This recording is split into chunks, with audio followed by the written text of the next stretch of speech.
No vuelvas a acercarte a ella, maldito.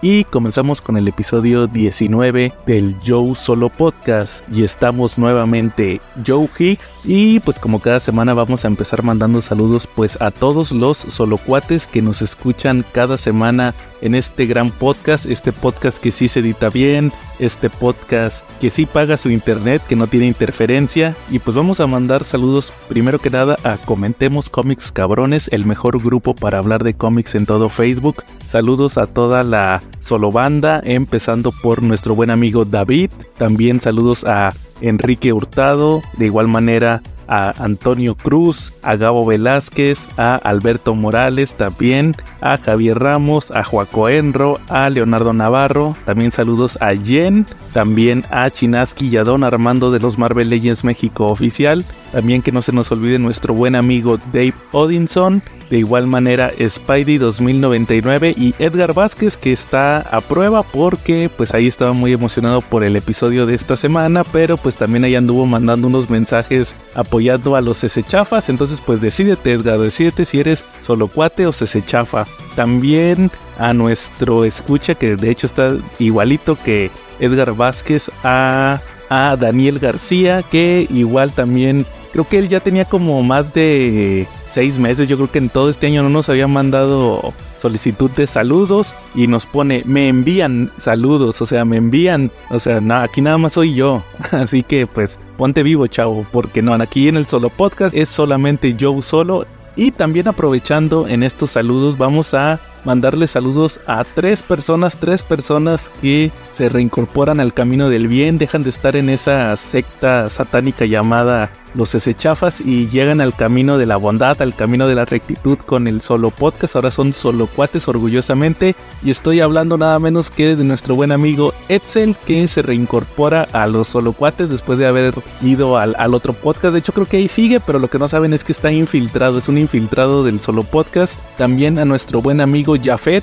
que gran fanático del Solo Podcast, también pidió sus saludos. Y como no, también no podía faltar nuestro buen amigo Diego. Saludos también a Diego, grande Diego. Y vamos a aprovechar para, creo que una de las costumbres que se nos había estado pasando era también avisarles en qué plataformas pueden escuchar el Solo Podcast. Recuerden que lo subimos primero a YouTube, también se sube en descarga directa a Mediafire, por si les gusta a ustedes descargarlo en su equipo o en su celular y no tener que estar dependiendo de plataformas digitales. Pueden checar también el Solo Podcast en descarga directa. De igual manera se sube a iVoox, a Spotify, que de hecho es la plataforma donde se sube primero. También Apple Podcast, o sea iTunes, también ahí está disponible. Amazon Music, también ahí lo pueden escuchar con su Alexa. También se sube a... bueno, ahorita ya desapareció Google Podcast, así que se sube a YouTube Music. Y pues ahorita tenemos la novedad de que cuando subo el episodio ahora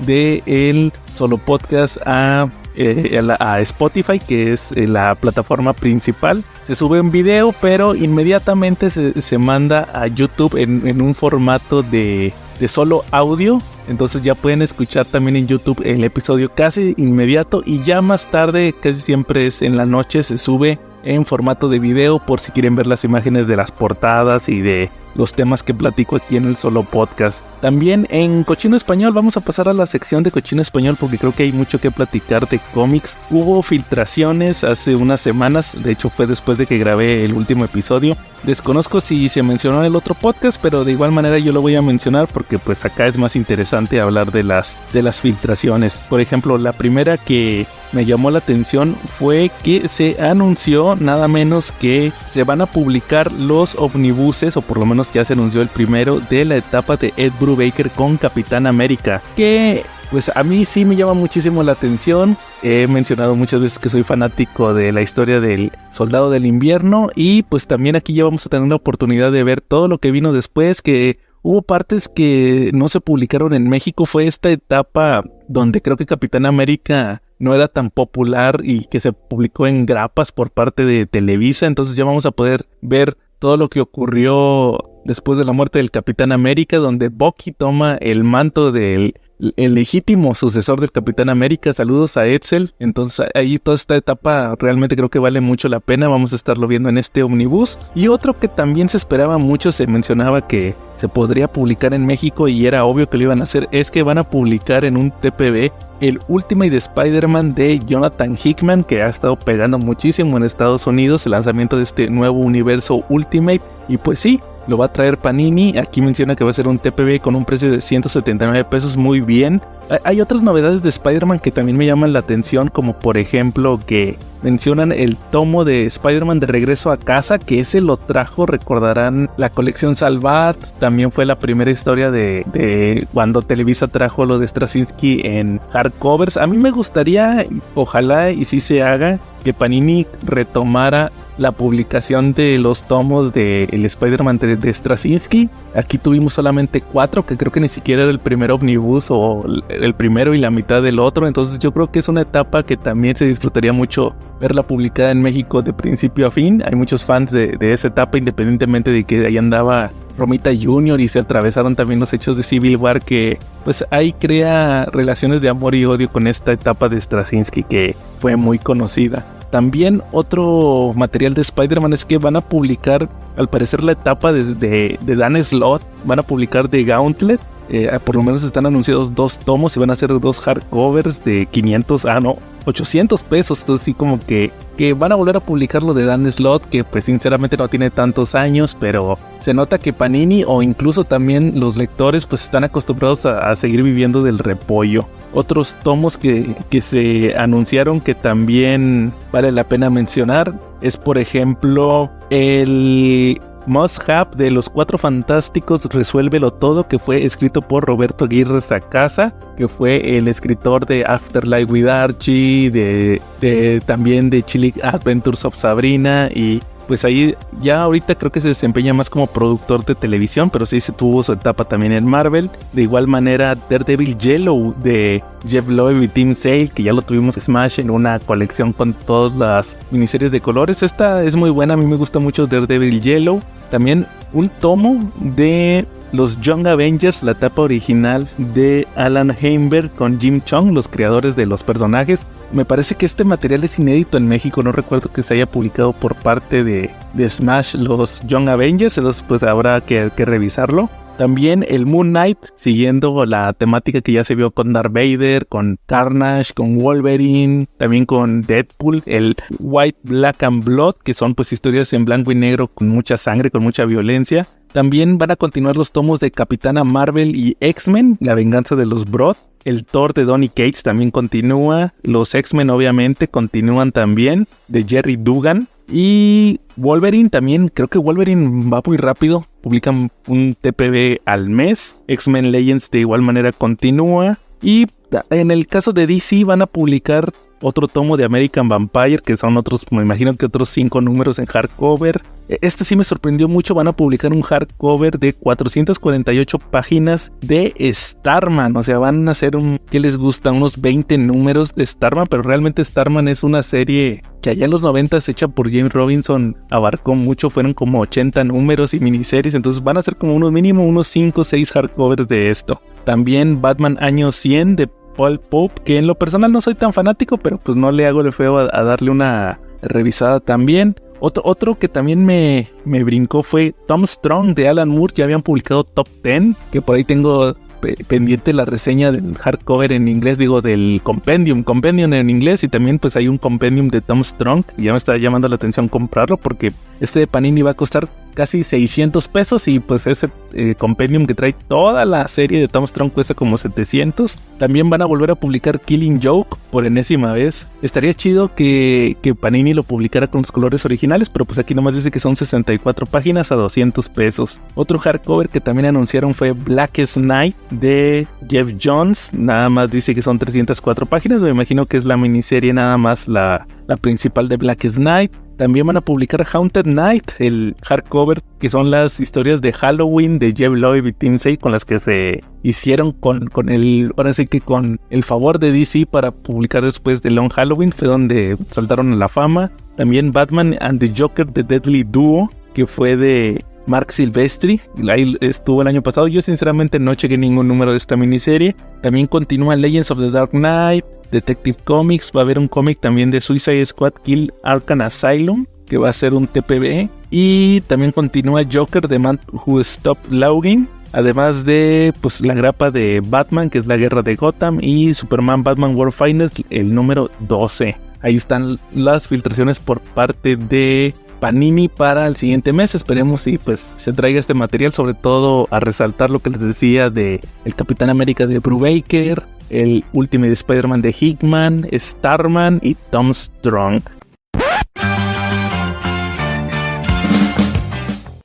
Se me estaba pasando grabar Comentemos Manga, así que pues lo vamos a meter en postproducción. En el caso de esta semana sí quisiera platicarles de un manga que estuve leyendo que vale muchísimo la pena. Se trata nada menos que Four Knights of Apocalypse, o también como se le conoce en Japón, Mokushiroku no Yoshinki, que pues si están familiarizados con los 7 pecados capitales, que fue un manga y anime realizado por Nakaba Suzuki, que esta serie se hizo muy popular en Netflix, ya que fue de los primeros animes de los cuales se hizo de la licencia la plataforma, los 7 pecados capitales, que era una historia medieval donde veíamos una reinterpretación de hecho lo decía el mangaka en el primer tomo. Yo compré algunos de los tomos, no lo terminé de completar, yo creo que lo voy a hacer próximamente. Decía el autor que era su reinterpretación de la leyenda del rey Arturo. De hecho, incluso ahí aparecía el rey Arturo. No era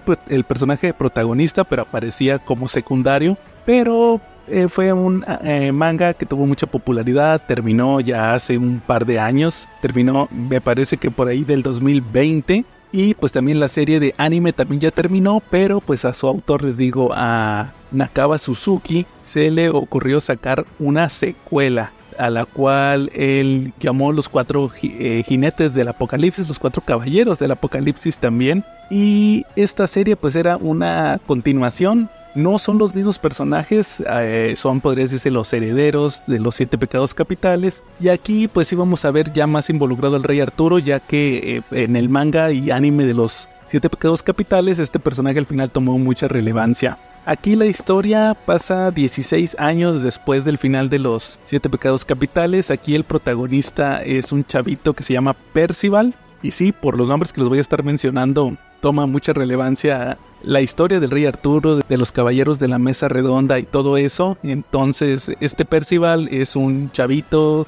enanito muy parecido al protagonista de los pecados capitales, que era Meliodas. Pero aquí este chavito vive con su abuelo. De repente es atacado por un caballero sagrado, que son como una especie de guerreros que existen en este universo. Termina muriendo su abuelo y este chavito quiere vengarlo. Entonces él se va en una búsqueda para poder vengar a su abuelo, y poco a poco va conociendo a otros personajes que lo van a estar acompañando. Pero lo curioso es que desde el principio se le identifica como uno de los 4 caballeros del apocalipsis, que están, supuestamente hay una profecía donde dicen que ellos van a terminar con el mundo. Entonces aquí Percival va a tratar de... Él es muy inocente, él está enfocado en encontrar al asesino de su abuelo, y pues va a estar viviendo aventuras donde se va a involucrar con los otros personajes. Muchos de estos personajes aparecieron en los pecados capitales y van a estarlo ayudando. Muchos ya saben quién es o a qué está destinado. Todavía, por lo menos en lo que va publicado aquí en México, que son 6, 7 tomos, todavía está pues en mucho misterio la famosa profecía de los caballeros del apocalipsis. Todo el contexto de cómo surgió esta profecía todavía no se ha revelado. Incluso todavía, por lo menos en el manga que se ha publicado en México, todavía no aparecen todos los caballeros. Ya apareció uno que otro, pero pues poco a poco se va a ir revelando el misterio de estos personajes. A mí en lo personal, que sí fui fan del anime original, del manga y anime original, no me desagrada. Muchas veces pasan situaciones donde el autor quiere explotar más su franquicia, quiere sacar secuelas, como pasó con este Naruto, que sacaron una secuela que se llamó Boruto y a mucha gente no le gustó. Luego dicen que como que nerfean a los personajes para darle push a otros que no lo merecen, o malbaratan a muchos personajes que quedaron muy altos en el anime o manga original. Aquí en los 4 caballeros del apocalipsis creo que está bien, por lo menos en lo que va de historia. se ha respetado mucho el material original. Me gusta mucho que estos personajes de los 7 pecados capitales quedan como los legendarios caballeros, porque sí fueron, pues ahora sí que le sufrieron mucho en el manga original, y me gusta que estos personajes con los que me encariñé mucho les haya ido bien, por lo menos en lo que va de la historia. Y les digo, van 7 tomos publicados, yo lo voy a seguir comprando, sí me está llamando la atención. Creo que empieza un poquito flojo, como cualquier manga que es una secuela, porque traes las expectativas muy altas, crees que va a ser una continuación pues inmediata, y no, los primeros 4, yo diría 4 tomos, pues estamos conociendo al nuevo protagonista, tiene aventuritas así de bajo nivel, y poco a poco se van revelando misterios referentes a la trama principal, va escalando todo el asunto y así va, pues va avanzando más la historia. Ya en el tomo que va publicado en México, ya ahora sí ya se empiezan a revelar los misterios, pero esperemos si se mantenga también este manga, que de hecho ya tuvo una adaptación en anime, creo que salió una temporada y ya se anunció que próximamente saldrá la segunda. Entonces pues no pierdan de vista los 4 caballeros del apocalipsis si fueron fans de los 7 pecados capitales, y si no vieron este anime original, chéquenlo, está en Netflix y creo que vale mucho la pena, independientemente de que en su momento se le criticó mucho por la animación. Creo que se malbarató mucho la animación, pero pues la historia estaba chida, chéquenla. Después de esto vamos a pasar a cómics también en Cochino Español. Ahora sí revisé muchos cómics y pues nos vamos a enfocar en esto, porque en el tema principal pues ya saben que vamos a hablar de películas, así que pues es la hora de los cómics. Primero que nada les quiero platicar que gracias a nuestro reincorporado Edsel me recomendó leer el Capitán América, que se está publicando ahorita en México, el de la Guerra Fría, que de hecho el primer tomo es el de Centinela de la Libertad, que es esta serie que estuvo saliendo en Estados Unidos a la par. Era una de Capitán América de Steve Rogers y la otra era de Sam Wilson. Obviamente pues no le iba a hacer mucho caso a la de Sam Wilson, no es un personaje que a mí en lo personal, no es un personaje que a mí me llame mucho la atención, pero les puedo decir que por lo menos este primer tomo, el primer TPB que trae los primeros 6 números, que tiene el nombre de Revolución, sí me gustó, creo que valió mucho la pena la historia. Aquí lo que nos van a estar presentando es que Steve Rogers se entera que su escudo no es tal cual lo que él pensaba que era una representación de la bandera de Estados Unidos tal cual en un disco, sino que se trataba más de la representación de una especie de sociedad secreta que está gobernando al mundo desde la Primera Guerra Mundial. Ellos diseñaron su símbolo, más bien es el escudo del Capitán América, luego lo copiaron para él, como que son fuerzas políticas también de industria, artísticos, que decidieron que no querían que el mundo se destruyera, sino que ellos lo iban a controlar. Se hacen llamar el círculo externo, y pues resulta que ahí ellos arman una conspiración donde crean al Capitán América para ser como su especie de soldado. De hecho, uno de estos miembros de este círculo externo es una persona de Wakanda, que menciona, pues allá en Wakanda nosotros tenemos a Black Panther, entonces pues cómo ven si hacemos nuestro propio avatar, y pues ahí se creó al Capitán América. Pero pues Steve Rogers, también por ahí anda Peggy Carter, todos, incluso Bucky, no saben que están siendo manipulados. Steve se da cuenta así pues ahora sí que de sorpresa, porque estaba ahí jugando con la radio y tiene su equipo de gente que sabe descifrar mensajes en la radio. Y pues resulta ahí que se revela todo esto que les platico. Ya después se da cuenta de esta sociedad que ha estado manipulando a todo el mundo, y pues él se va a dedicar a detenerlos. Pero pues ahí va a haber un giro en este primer arco con Bucky, porque Bucky también, él no toma tan bien este tema de que haya sido manipulado, entonces él también va a estar ahí metido. De hecho, aquí en esta serie el escritor es Jackson Lansing y Colin Kelly, con el arte de Carmen Carnero, que sinceramente ninguno de estos 3 los conocía. Me parece que hacen un buen trabajo en esta historia de Capitán América.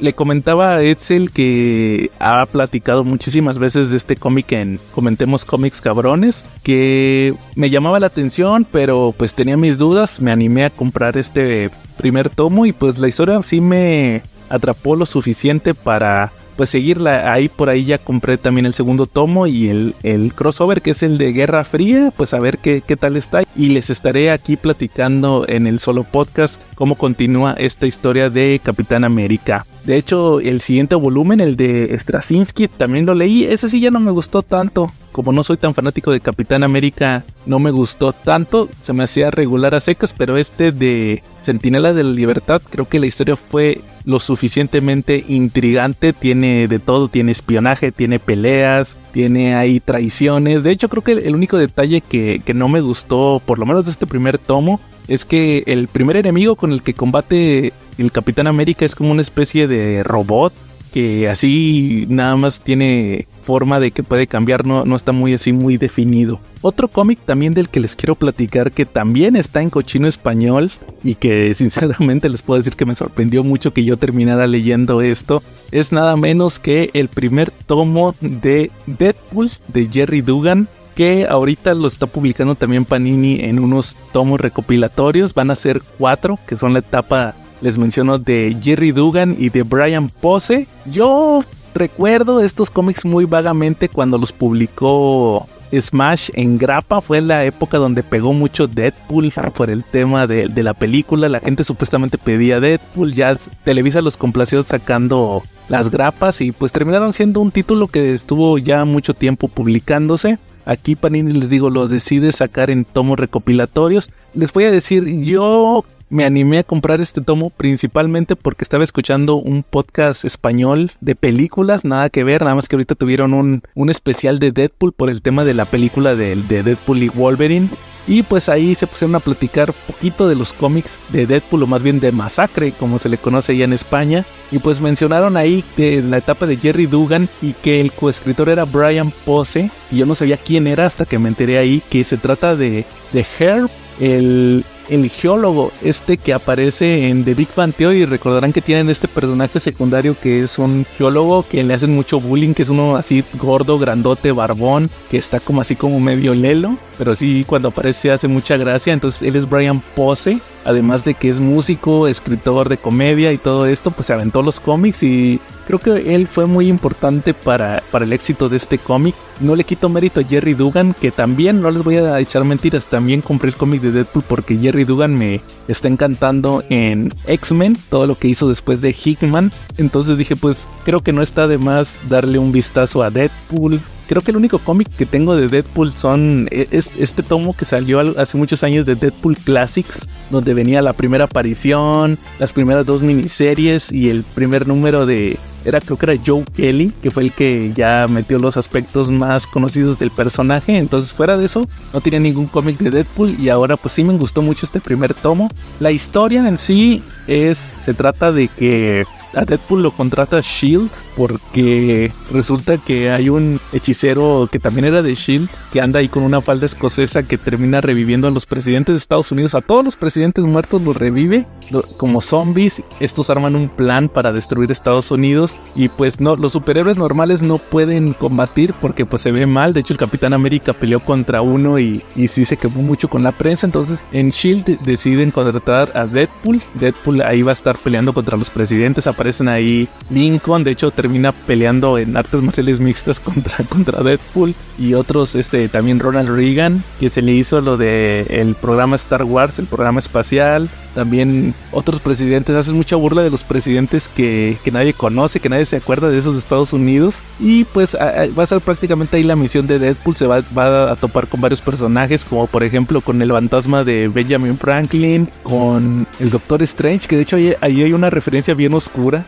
de que al parecer en un cómic, ya lo estuve investigando, Doctor Strange y Clea viajaron en el tiempo y Clea se terminó acostando con Benjamin Franklin. Ahí se lo recrimina el Doctor Strange al fantasma. Entonces, pero fuera de eso, se me hizo un cómic muy divertido, muy original. Les digo, no soy muy fanático de Deadpool, pero por lo menos se me hizo muy chistoso. No sé qué tal estén otros cómics del personaje, pero por el humor que maneja Gerry Duggan y Brian Posey, creo que vale mucho la pena. Además de que por lo menos en estos primeros números, las portadas son nada menos menos que de Jeff Darrow, y el arte es de Tony Moore, el dibujante de Walking Dead. Entonces sí, realmente están muy buenos estos primeros números de Deadpool, sí se los recomiendo mucho. Y ahora pasando a recomendaciones en inglés, hay un tema que sí me gustaría platicar con ustedes, que hace unas semanas salió por fin el regreso nada menos que de EC Comics, Entertainment Comics, este famosísimo sello de historias de terror que estuvo allá por finales de los 40 y principios de los 50. Eran historias muy buenas de terror que marcaron la historia del cómic. De hecho, tuvimos un episodio de esos cómics hace unos años en el CC Podcast. Y pues ahí por ahí de febrero se anunció que supuestamente Onipress, este editorial, iba a traer de regreso a EC Comics. Yo les puedo decir que no me emocionaba mucho esto, principalmente porque vi que iban a estar involucrados Jason Aaron y Brian Azzarello. Bueno, Brian Azzarello no me molestó tanto, más Jason Aaron. Creo que es un escritor que no me termina de cuajar. Me gustó mucho su Thor, pero fuera de eso creo que ningún otro cómic me ha gustado mucho. De hecho, ahorita está en Superman y para nada lo leo, Superman de Jason Aaron. Pero en el caso de EC Comics, al final sí me terminaron de convencer de comprar los números. O sea, me ganó el fanatismo a la editorial. Se lanzaron 2 títulos, no se quisieron ir por el camino fácil de traer nuevamente Tales from the Crypt, sino que lanzaron 2 títulos nuevos. Uno se llama Epitaph of the Abyss y el otro se llama Cruel Universe. El primero, el de Epitaph, pues son las historias de terror. En ese, por lo menos en el primer número, hubo mucho talento conocido. Por ahí andaba Jorge Fornes, estaba Peter Krause, el dibujante de Irredeemable. También Brian Azzarello se aventó una historia. También por ahí estuvo se me fue el nombre, pero es el dibujante de Gotham City Year One, que lo estuve mencionando en el podcast. Busquen el podcast que grabé del Cuervo, ahí lo mencioné varias veces. Entonces, las historias me gustaron mucho, las de terror, porque siguieron la temática de EC Comics. De hecho, también pueden revisar ahí en YouTube el video que hice de ese primer número. Ya está disponible para que lo puedan revisar. Y creo que siguieron muy bien la dinámica de que tienen que ser historias cortas, historias que tengan una moraleja. Creo que el arte incluso se me hizo muy bueno, en el sentido de que no quisieron experimentar. Por ahí en el video menciono que creo que ese fue el problema con los cómics de Creepshow, que también compro cuando salen las miniseries por parte de Skybound de Creepshow, de la serie. Me gusta mucho la temática del terror y con historias cortitas, pero ahí creo que sí les falla mucho, que meten mucho dibujante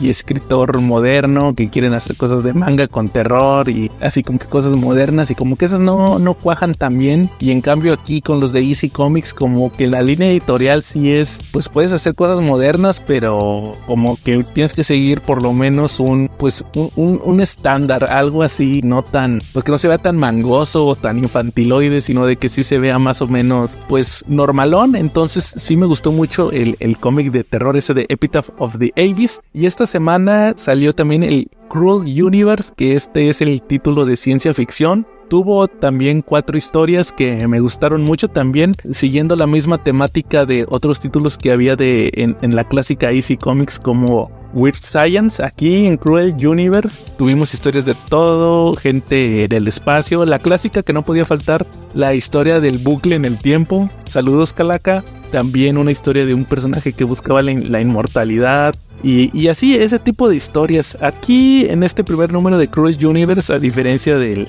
otro título que les mencioné de Epitaph, aquí como que los creativos no eran tan famosos. Aquí se fueron más por artistas nuevos, pero creo que la dinámica que tuvieron aquí sí funciona, ideas originales, porque es más tipo ciencia ficción. Lo sentí mucho, me recordó a Black Mirror. Creo que más que otra cosa fue la referencia actual que hay. Lamentablemente ya no es tan popular la Dimensión Desconocida. A lo de hoy es Black Mirror, que también es una serie que me gusta mucho, y sí se nota que estos artistas que se vieron involucrados en el primer número de Cruel Universe sí sabían moverle a la ciencia ficción. Entonces por ahí también está la recomendación de el universo de EC Comics, ahora publicado por Onipress. Estos 2 títulos de Epitaph from the Abyss y Cruel Universe. Hola amigos, sean bienvenidos nuevamente a Las Carillouturas, la sección del CC Podcast dedicada a animación, que en esta ocasión vamos a tener un episodio muy especial, ya que vamos a hablar de una serie que acaba de ser lanzada por Prime Video, basada en el universo de DC Comics. Estoy hablando de Batman The Caped Crusader. Otro de los aspectos por la cual les digo que es muy especial es porque sinceramente no tenía nada de ganas de hablar de la siguiente película de DC que tocaba, que era la de Teen Titans de Judas Contract. Vamos a tratar de pues alejarnos lo más posible de esa película el mayor tiempo posible, pero dio la casualidad que a principios de este mes de agosto, justamente el día 1, tuvimos el estreno de esta serie que pues tenía muchas expectativas, se hablaba mucho de ella, sobre todo por el respaldo de los productores que eran Bruce Timm, también Matt Reeves, el director de The Batman, también J.J. Abrams metiendo su cuchara en la producción, así como escritores reconocidos como Greg Rucka y Ed Brubaker que ponían su aporte para este universo. Pero lo que les puedo decir de esta serie es que toma un enfoque pues en teoría muy específico, mandándonos a un Batman en los años 40, pero a la vez también un Batman muy familiar, ya que recordarán que la serie animada de Batman tomaba esta estética, vamos a llamarla retrofuturista, con este look donde veíamos pues tecnología, pero pantallas en blanco y negro, con vehículos muy avanzados, pero que tienen un aspecto muy clásico de los años 40 y 50. Y aquí pues vamos a tener planteado una reinterpretación del origen de Batman, del primer Batman, el que veíamos en el Detective Comics 27 en los años 40, pero con su elenco de apoyo de los personajes que usualmente tendríamos en una adaptación del personaje. Lo primero que les puedo decir es que en el cast de voces vamos a tener pues una peculiaridad de que la mayoría de los actores no son muy conocidos. En el caso de Bruce Wayne Batman vamos a tener a Hamish Linklater, el cual pues sinceramente lo veía yo como un desconocido hasta que vi que actuó en la serie de Legión, aquella serie que nos adaptaba a las aventuras de David Haller, el hijo del profesor X. Este Hamish Linklater en aquella serie interpretó a uno de los villanos. Su personaje era Clark Debussy, el cual a lo mejor no le suena mucho, pero a lo mejor pueden que recuerden, fue uno de los primeros personajes que capturó de esta organización que quería capturar a Legión. Es el que termina todo quemado en el primer episodio y que ya lo vemos en los siguientes episodios con quemaduras. Era este actor Hamish Linklater el que ahora interpreta a Batman. En lo personal hizo un buen papel, en su interpretación me parece muy correcto, además de que vamos a tener un elenco de apoyo pues ya en esta tendencia moderna de tener personajes políticamente correctos, como por ejemplo aparece René Montoya, que es uno de los personajes que también tiene ahí su aparición.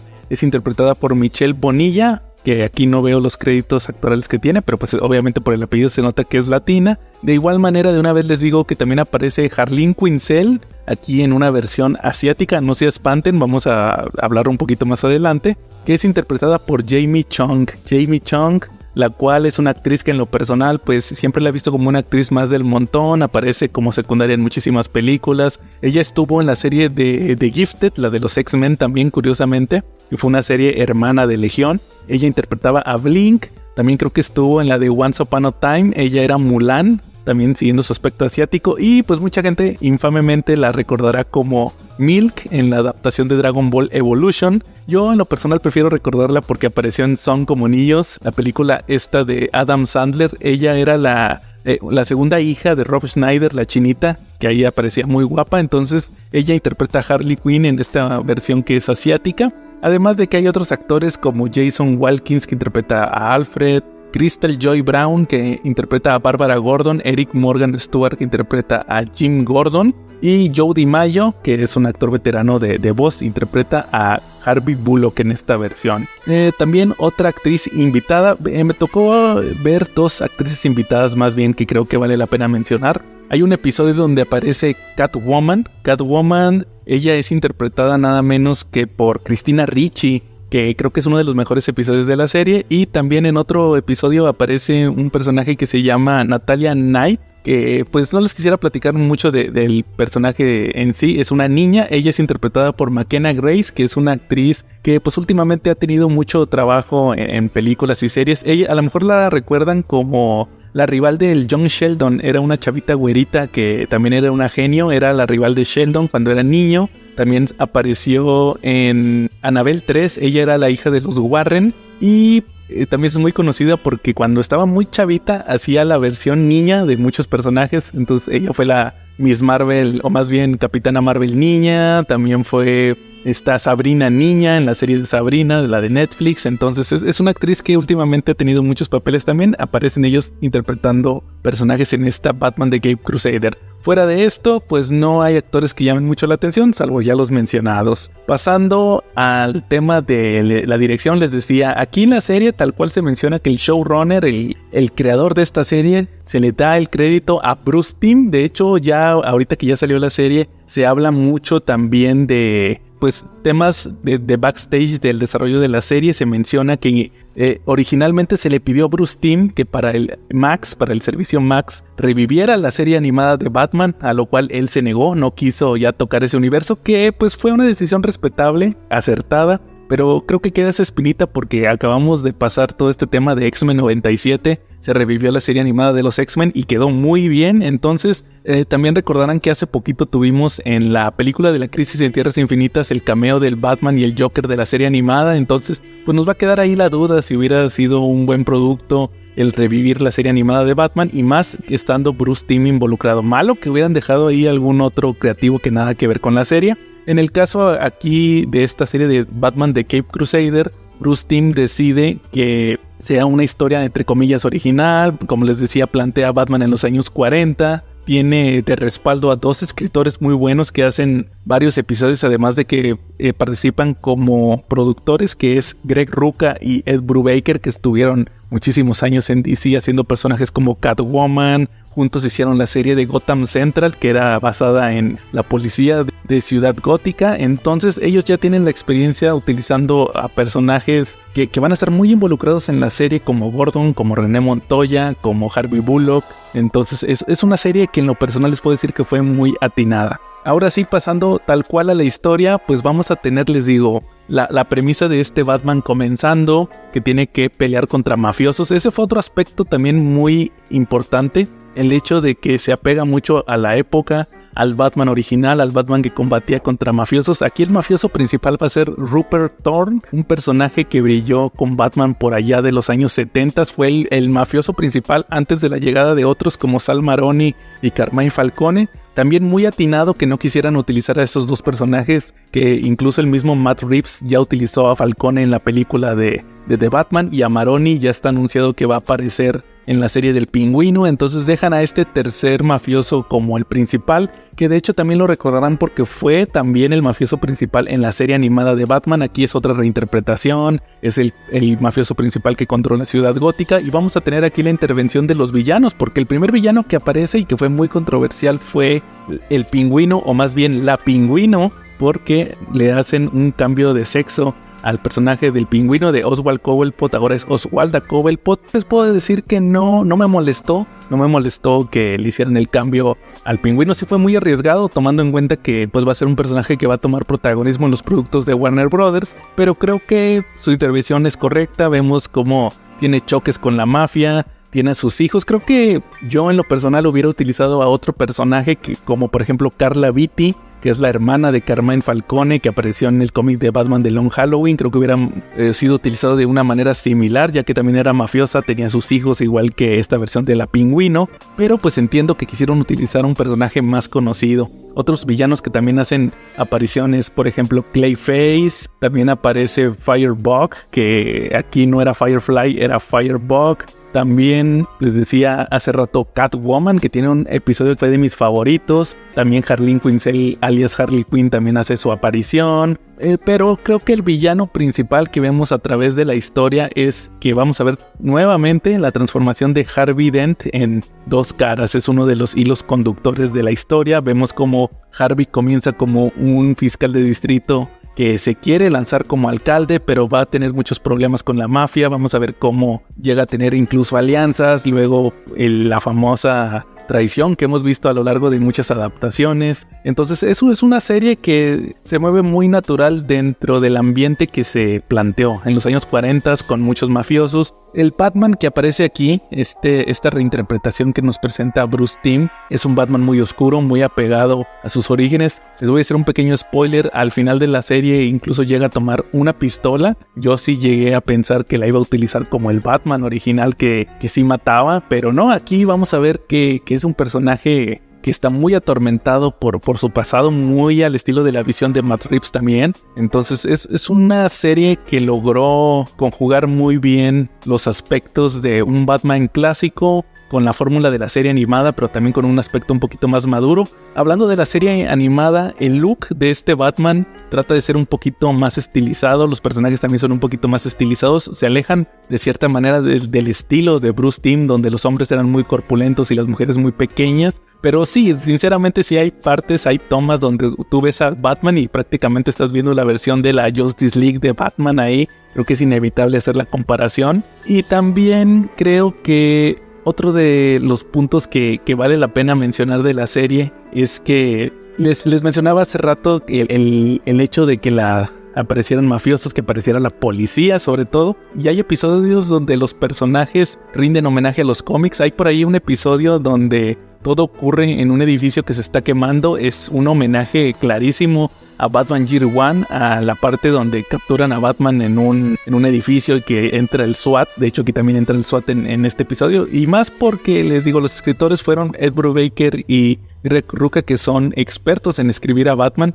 La relación que tiene el personaje con la policía es nula. Vemos también que el mismo Gordon tiene sus problemas. También otro punto que se me pasaba a decirles es que Gordon aquí lo hace negro. La corrección política sí es notoria en la serie, pero creo que aquí sí está justificada, pero muy, vamos a llamarlo, muy apenitas logra pasar la justificación. Vemos un Gordon, les digo, de color. Obviamente Bárbara Gordon también es de color. Hay un episodio donde el alcalde regaña a Gordon y le dice: oye, pues tú sabes muy bien que yo te puse en este puesto por relaciones públicas. Entonces sí queda muy claro que si una persona de color está en el puesto es simplemente por quedar bien, pero no me termina de convencer que en los años 40 estuviera como jefe de policía una persona de color, lamentablemente, pero pues es la realidad, es lo que ocurría en la época, yo no estoy inventando nada. Entonces pues sí les digo, está muy con calzador la corrección política. De igual manera, muy al contrario de lo que pasa con René Montoya, que ella también la tenían de secretaria, luego se vuelve detective, los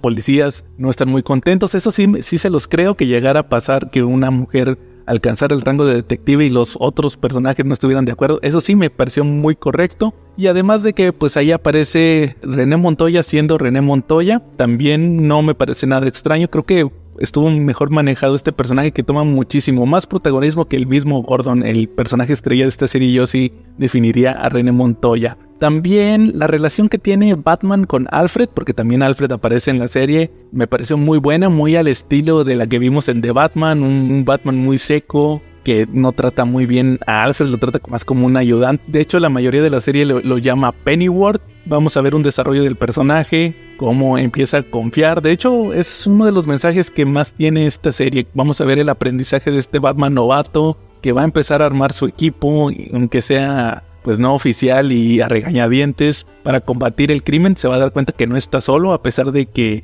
él quiere que esta sea la visión de un solo hombre, y vamos a ver cómo va a tener que confiar en los otros personajes como Bárbara Gordon y el mismo comisionado. Entonces es una serie que sí les recomendaría. Son 10 episodios solamente, les digo, está en Amazon Prime. Una cosa que se criticó mucho también fue que en realidad Max quería cancelarla, pero Prime la rescató y pues se lo perdieron porque fue un éxito, tiene muy buenas calificaciones, estuvo en los primeros rankings de vistas durante la semana de estreno, y en lo personal les puedo decir que ha sido el mejor producto que ha salido de Batman en los últimos, pues qué diría yo, en los últimos 5 años, y en animación muchísimo más. Entonces no se pierdan Batman de Cape Crusader, disponible en Prime. Y también se me olvidaba, como la estuvo manejando Prime, tiene doblaje de español de México. Yo la primera vez que la vi, me la chuté toda en español, y pues es doblaje mexicano, así que pues no van a estar viendo ahí a Rick, el del precio de la historia, hablando, y a todos los actores de Bob Esponja. Creo que eso es algo también que se agradece. Lamentablemente pues al parecer Cartoon Network y DC y todo lo que tiene que ver con Warner Brothers tiene sus convenios con Venezuela, pero aquí afortunadamente lograron brincarse el convenio y se dobló en México. No estoy en contra del doblaje venezolano, pero creo que sí estuvo mejor aplicado el que se grabara en México esta serie. Así que pues con eso nos quedamos, la recomendación Batman de Cape Crusader en Amazon Prime. Así que volvemos a la programación habitual. Bueno amigos, ahora sí vamos a pasar al tema principal de este episodio. Para esta ocasión, en el tema principal decidí, obviamente aprovechando el próximo estreno, que para cuando ustedes estén escuchando esto faltan prácticamente días para que se estrene la nueva película de Alien Romulus, pues hablar de esta franquicia, la franquicia de Alien. Creo que allá por los primeros episodios del podcast, por ahí del 40 y tantos, tuvimos un episodio justamente de Aliens, pero en aquella ocasión mi intención era hablar, así como habíamos tenido un episodio de Depredador, hablar en un episodio de Alien, pero pues como que no se dio, como que mejor decidimos que fueran varias criaturas alienígenas. Creo que incluso Charlie llegó a mencionar a Alf, pero pues siempre quise hablar de esta franquicia en específico. Les he de confesar algo, la película de Alien, El octavo pasajero, la de 1979, pues no fue la primera película que yo vi de la franquicia y me tomó muchísimos años ver esta película. Yo creo que la vi por ahí del 2010, creo yo, sí, sorprendentemente la vi apenas en esas fechas. Creo que ya lo había platicado yo en algún episodio del podcast, que me pasó lo mismo con Terminator. Yo fui criado en los 90s con las trilogías de Canal 5. Recordarán que en aquel entonces aquí en México lo que hacíamos los sábados era que en el Canal 5 pasaban películas el sábado en la tarde y ponían casi siempre trilogías de, por ejemplo, Chucky 2, Chucky 3, incluso las de Jason, muchas franquicias, Volver al Futuro, la 1, 2 y 3, así era como jugaban con las películas los sábados de trilogías. Y recuerdo que, así como me pasó igual con Terminator, bueno, creo que Terminator fue diferente, porque Terminator, como la 1 era más slasher, como que sí la dejaban para más tarde. Me tocó muchas veces que empezara la trilogía, independientemente de que no fueran de Terminator, con la 2. Pero en el caso de Alien sí tengo un recuerdo así muy vago de que llegaba yo, o más bien iban a pasar la primera de Alien. Por alguna razón no la llegué a ver. Y solamente recuerdo que una vez alcancé a llegar al mero final, cuando ya Ripley echa para afuera al alien de la nave, que pude ver ya esa escena donde ya se queda dormida y luego ya empieza ahora sí Alien 2, Aliens, que es la película que yo conozco de esta franquicia, la película que vi desde niño, la segunda, la de James Cameron, pero ahorita vamos a hablar de esa película. En el caso de Alien, la primera, pues siempre se le ha atribuido el guión a Dan O'Bannon y a Walter Hill como los creadores de la franquicia. Esta película la dirige Ridley Scott, que también les he de confesar, creo que este va a ser un episodio de confesiones, que nunca he sido muy fan de la filmografía de este director. Sí me gustan sus películas, pero así que diga que ¡ay, wow! Esta es una de mis películas favoritas de toda la vida, pues realmente muy pocas. Yo creo que por ejemplo vi la de Blade Runner, que también esa fue otra que vi ya muchísimos años después. Vi la normal, la versión del director, y pues sí es una película así muy, pues no sé, como que está muy sobrevalorada. O sea, no demerito la actuación de los actores, pero sí como que no se me hace, como es clasificada como una película de culto, yo creo que ahí la clasificaría perfectamente. También hizo Thelma y Louise, fíjense, esa no sabía, esa sí la vi. También G.I. Jane, Gladiador, obviamente vi Gladiador, que creo que va a salir la 2, algo así estaban anunciando, pero pues es una película que veo y tal cual. La de La caída del halcón negro, esa nunca la he visto y tenía un amigo que era bien fan de esa película. Igual también aquí estoy viendo American Gangster. Robin Hood, la de Russell Crowe, también la vi y no me gustó. Sinceramente no me gustó más la película de Kevin Costner. También, ¿cuál otro tiene aquí? Después de Robin Hood hizo Prometheus, que pues la vamos a tocar más adelante. Luego hizo Éxodo, Dioses y Reyes, que es la de Christian Bale, la de Moisés, que también pues sí está muy al estilo de Ridley Scott. Yo creo que es como las clasificaría. También luego El Marciano, que no la vi, y Alien Covenant. Pero bueno, La Casa de Gucci, esa tampoco, ahí la tengo, como desde hace, que es del 2021, tiene 3 años en mi laptop y no la he visto. Igual Napoleón no la vi, y Gladiador 2 yo creo que la veré cuando salga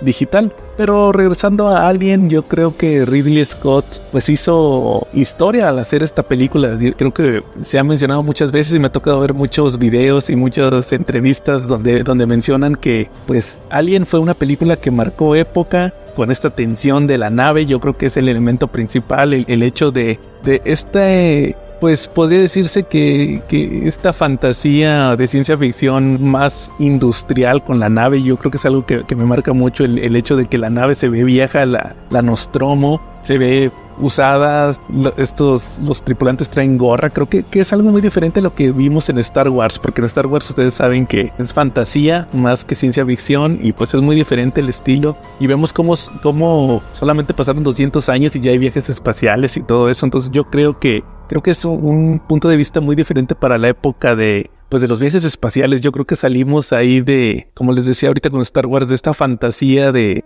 que sea más así como que más brillante y así como que más tipo los supersónicos, ¿no? Aquí hizo Ridley Scott una nave muy realista. Creo que es el gran acierto que hace en esta película. De igual manera, H.R. Giger, que es el que diseña el xenomorfo, también pues hizo una criatura icónica. Ustedes saben todo lo que ha aportado Giger. De hecho, creo que hace unos años hubo incluso aquí en México una exhibición del arte de Giger, y pues vemos todo este estilo que él manejaba tecnoorgánico, también con una temática muy sexual. Ya hasta años después me enteré que él también hizo esta película de Especies, que a mí me encanta esa película, ya sabrán por qué. Y pues sí, es muy al estilo de Giger todo esto, que de hecho también lo vamos a tocar más adelante a Giger.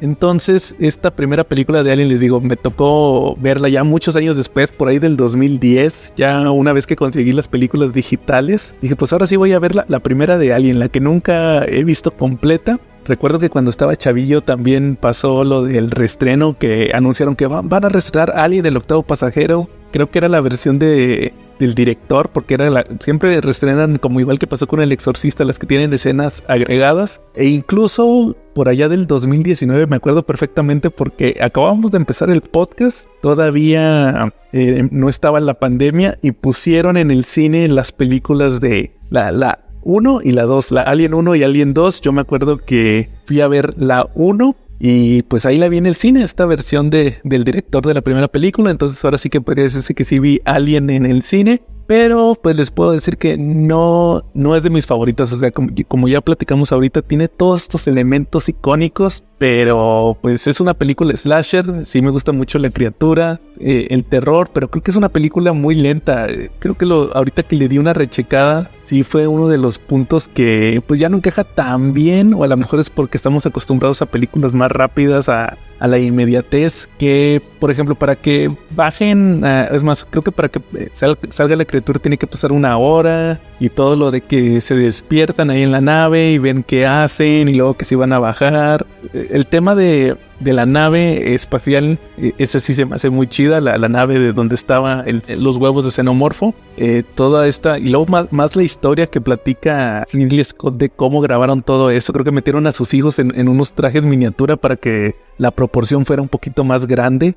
Yo así les recomendaría, y aquí es donde voy a empezar a recomendar cosas. Chequen la adaptación oficial en cómic que hizo Heavy Metal también por allá de 1979, con el guión de Archie Goodwin, que también él escribió la adaptación de Star Wars para Marvel de la primera película, y el arte nada menos que de Walter Simonson, ahí con un estilo todavía un poquito más neutro, todavía no tan personal como el que nos mostraría ya años después en Thor. Y pues yo creo que es una manera un poquito más rápida de disfrutar la película, de ver ciertos detalles. Creo que es una gran adaptación la que se hace en ese cómic. Se llama Alien The Illustrated History, y se lo recomiendo mucho. De hecho, por ahí pueden buscar en el canal de YouTube que yo hice una reseña de este cómic, por ahí está el video, entonces chequenla. Realmente para mí fue un poquito más agradable releer este cómic que volver a ver la película, no porque sea mala, repito, sino porque más que nada por la inmediatez. Creo que me agradó un poquito más volver a checar el cómic. Y pues les digo, Alien creo que aportó mucho para la franquicia, obviamente porque es la base de todo esto, pero sí me llama la atención ciertas cosas. Aquí voy a empezar a hacer comparaciones de películas con cómics, como por ejemplo, yo estaba leyendo hace unos años, cuando apenas me estaba empapando del tema de Alien, que pues uno de los grandes misterios que tenía la primera película era obviamente el Space Jockey, el piloto de la nave extraterrestre, que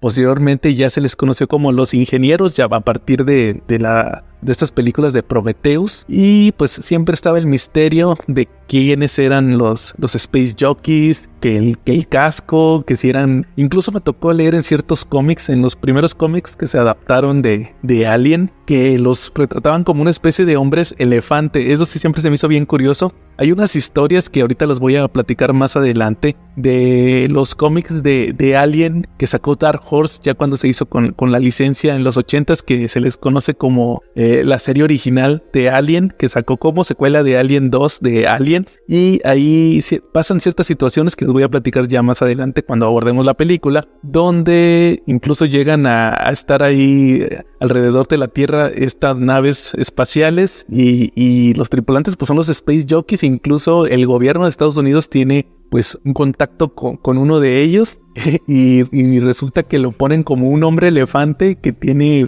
poderes psíquicos, todo lo hace con la mente, así nada que ver con lo que al final nos presentarían con los famosos ingenieros. Entonces tiene un desenlace así muy curioso. Este cómic que les platico de Alien es no, El Invitado o algo así se llamaba. Ese cómic lo pueden encontrar en este tomo que publicó Smash hace unos años, que supuestamente iba a sacar varios volúmenes de Depredador y de Alien, y el final nomás sacó uno de Alien y 2 de Depredador, que es donde vienen justamente estos cómics que les digo que son la serie original de Alien, y luego vienen 2 historias, que una se llama Teoría de Propagación Alien y la otra es esta que les digo donde aparece el Space Jockey. Creo que es un fenómeno que siempre pasa en los cómics conforme van avanzando las franquicias. Lo platicamos también en Star Wars, que había cómics de cómo era el origen de los Jedi, y luego llegan más series, Disney compra los derechos y ahora ellos tienen su punto de vista de cómo se crearon los Jedi y se vuelven canónicos estas nuevas versiones, y las que conocíamos se vuelven pues ya Legends o no canónicas. Eso mismo pasó con estas teorías que tenían del origen de los Space Jockeys. A mí en lo personal yo creo que cuando vi Alien la primera vez, les digo hace como unos 15 años, y también cuando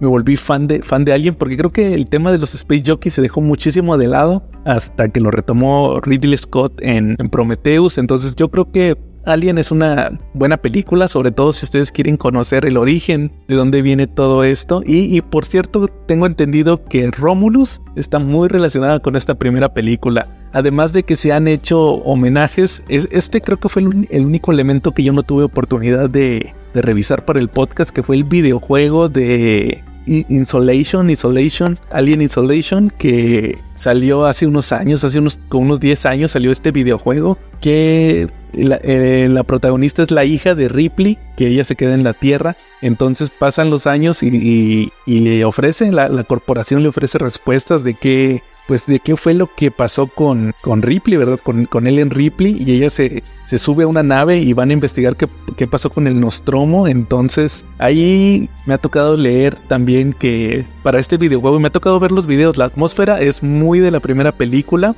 ver cómo pues juegan con el hecho de que tienen cierta tecnología para detectar al alien, que la atmósfera es muy oscura, que puede llegar en cualquier momento y eliminarlos. Creo que fue un perfecto homenaje moderno a esta primera película, y esperemos que Romulus también, como se ha platicado, pues también sea un homenaje a esta primera película, que les digo, jamás nada le va a quitar el ser la iniciadora y que haya marcado una época con esta franquicia de Alien. Y pues ahora sí vamos a pasar a la segunda película, a Aliens de James Cameron, que como les decía, esta fue la película que siempre me tocó ver a mí. Les digo, yo llegaba de vueltas los sábados, que de repente me mandaban a algo o si tenía algún compromiso, y terminaba la primera función donde ponían la de El Octavo Pasajero, y siempre llegaba cuando a Ripley la encontraban, la despertaban. Yo creo que también el hecho de nunca haber visto esta primera película de Alien pues me dejó muchas dudas, como por ejemplo cuando Ripley se sube a la nave y que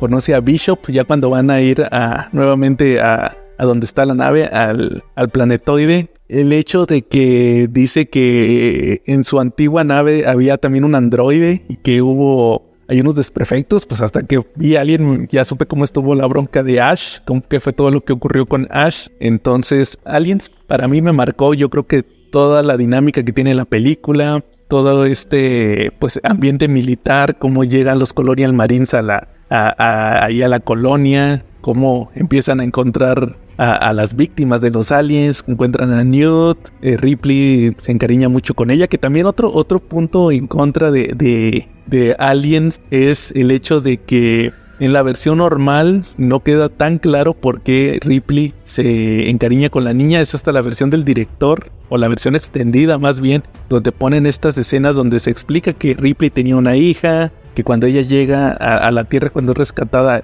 su hija ya murió, ya pasaron 57 años. Entonces por ahí leía que Sigourney Weaver siempre se quejó de que quitaran esas escenas del corte original, porque yo creo que representa mucho de el carácter que tiene Ripley en esta película. Ella quiere una redención con el personaje de Newt, y pues todo lo que hace por ella en esta película creo que está de más. Vemos cómo regresa por ella después de que se la llevan los aliens, todo este enfrentamiento. Yo creo que uno de los grandes monstruos que yo vi de niño fue la reina alien, esa escena donde la encuentran abajo, y luego también cuando se suben a la nave que despedaza a Bishop y Ripley pelea con ella con la grúa. Por eso en las pistas del episodio puse una grúa. Y al final ver cómo toda esta gran aventura termina hasta ese momento con los personajes regresando a la Tierra después de haber vivido todo esto. Para mí siempre va a ser una escena icónica este enfrentamiento de Ripley contra la reina alien. Recuerdo muchos momentos que viví mientras veía estas escenas. Entonces para mí siempre va a ser la mejor, y lamentablemente también sigue con el efecto Depredador, con el efecto Terminator, que siempre la 1 y la 2 son las buenas. Ya las otras películas a veces no las quieren hacer canon o quieren olvidarse de ellas, porque siempre creo que James Cameron dejó la vara muy alta con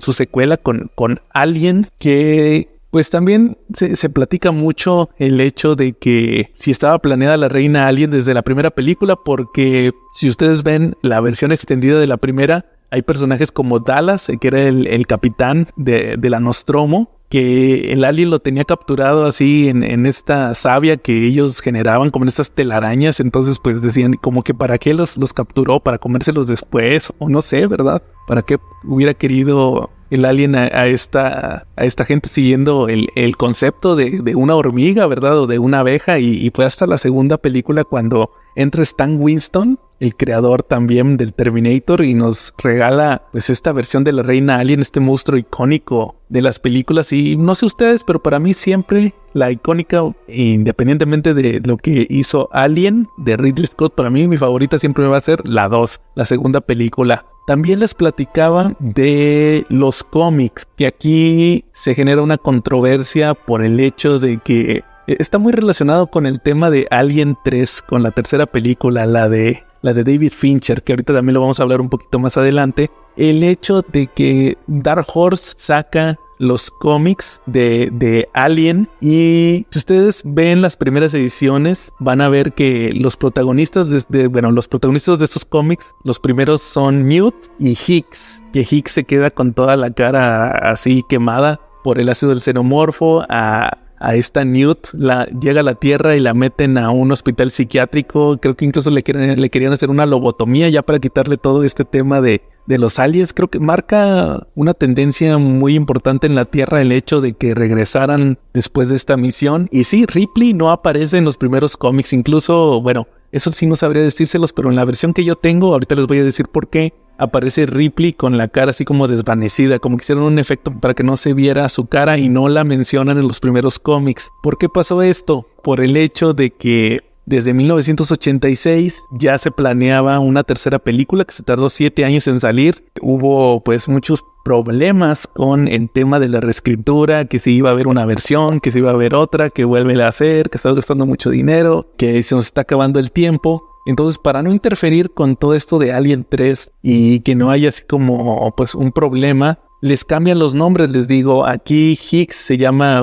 Wills, creo, no, Wicks o Wilkes, no recuerdo, y Newt se llama Billy. Tienen otros nombres. Los primeros cómics, o por lo menos los primeros 2 arcos, que vamos a estar viendo a estos personajes como protagonistas. En la primera serie, que es la que se llama Alien Brote, o por lo menos así se le conoció a este primer arco, vemos cómo regresan a la Tierra, ya tienen cierto tiempo. Hicks es como un apestado ahí de los Colonial Marines. Nadie se le quiere acercar porque pues aparte de que está feo, quedó Federico después de todo este tema que vivió. Piensan que puede estar contagiado de un xenomorfo, independientemente de cómo se pasa el parásito a un individuo. En el caso de Billy, que les digo que es Newt, ella está en un hospital psiquiátrico, ya no soporta todo lo que está viviendo, tiene unos años bien raros ahí en estos cómics, y ya de plano la van a lobotomizar. En una de estas visitas que tiene luego Hicks con ella, ya como que se da cuenta, la termina pues liberando, ahí se mete al asilo,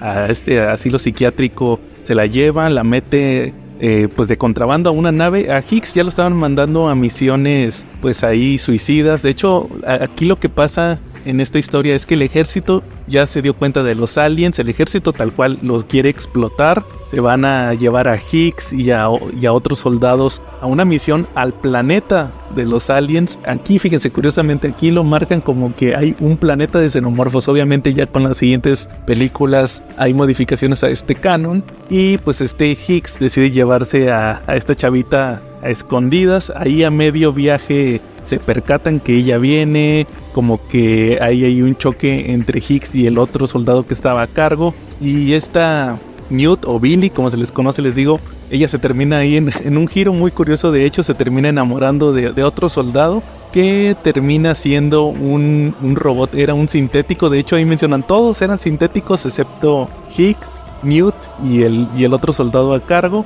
Ahí está medio bizarra la relación. De hecho, hay una parte así, pues muy noventera, donde parecía que había una relación como incestuosa, o que Hicks tenía celos de que esta chavita anduviera con este otro soldado, pero no, era porque al final se revela que en realidad todos eran sintéticos. Llegan al planeta de los aliens, pues les va muy mal. De hecho, ahí es donde aparecen estos hombres elefante, los Space Jockeys. Se abre como una especie de vínculo entre Newt y esta criatura. Esto va a mantenerse más tiempo. Luego regresan a la Tierra y pues se dan cuenta que ya hay una invasión de los aliens. Esto también desde los primeros números de este primer arco ya estaba ocurriendo, porque empiezan a llegar los aliens. Anda por ahí el líder religioso que tiene una especie de momia de un alien. Tiene un cuerpo así momificado de un alien. Empieza a esparcir como que su palabra, se crea como una especie de culto.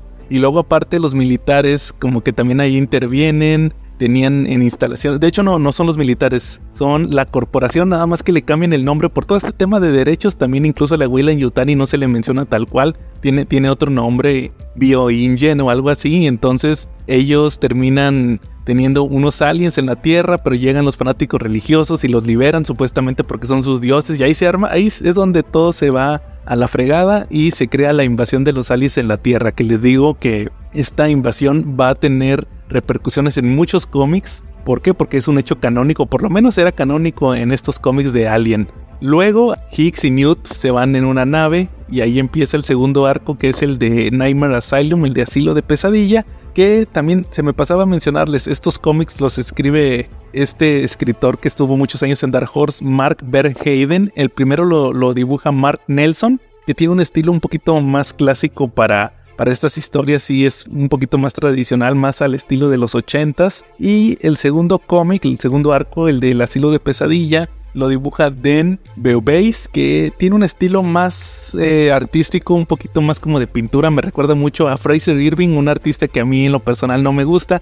Y en esta segunda historia lo que vamos a estar viendo es que pues ya se fueron Hicks y Newt en una nave, pero la nave ya estaba programada para llegar a otro planeta, que termina siendo otra base militar donde está un general que, muy al estilo de lo que vamos a ver más adelante en Alien 4, en Alien Resurrection, él quiere entrenar a los aliens. De hecho hay unas escenas prácticamente ahí calcadas donde tiene una reina alien y como que le quiere dar ahí órdenes de que controla a los zánganos, o si no, mira lo que les hago, y los quema y la reina sufre. Entonces como que ahí agarra la onda de que o lo obedezco o va a tratar mal a mis hijos. Y vemos como ahí Hicks y Newt son prisioneros de este general.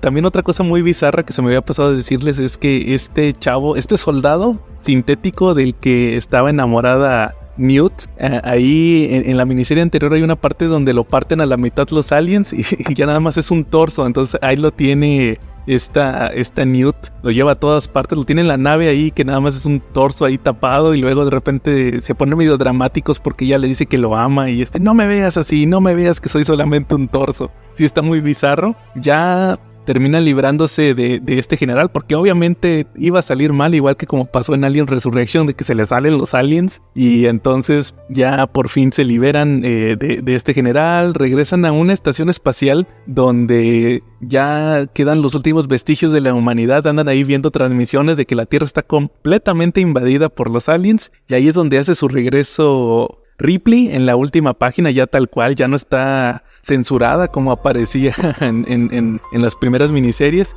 Son cómics que muy de su época, muy de los finales de los 80s, principios de los 90s, muy podría decir yo que pues es un producto como los que había en aquel entonces, una forma de poder continuar con la franquicia y seguir explotando y obteniendo material de estos personajes, y así lo hacían en estos cómics. Luego llega una nueva historia que se llama Female War, la guerra femenina, que este cómic, bueno, se me había olvidado mencionarles, tiene el arte nada menos que de Sam Kidd.